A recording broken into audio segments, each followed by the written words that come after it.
গ্রামের এক বৃদ্ধ লোক বাজার থেকে সস্তা দামে একটা ফুল প্যান্ট কিনে আনছে।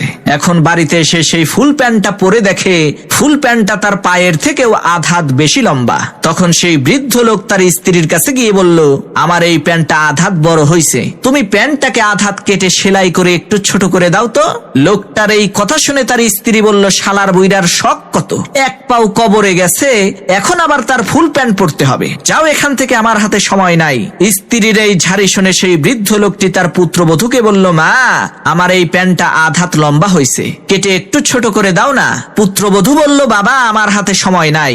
এরপর সেই লোকটি তার নিজের মেয়েকে বলল, মারে, আমার এই প্যান্টটা আধ হাত লম্বা হয়েছে, কেটে একটু ছোট করে দাস না। তার নিজের মেয়েও বলল, বাবা, আমার হাতে সময় নাই। তখন সেই বৃদ্ধ লোকটা মন খারাপ করে বাড়ি থেকে চলে গেল।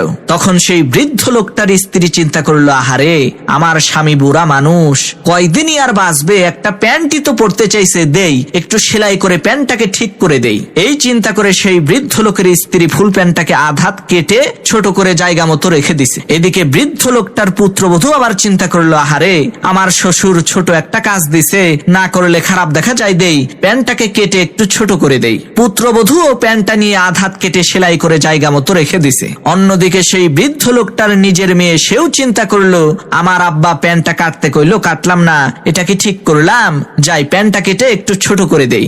এইভাবে তিনজন মহিলা মানুষ মিলে ওই ফুল প্যান্টটাকে নির্যাতন করে 1.5 হাত ছোট করে ফেলছে।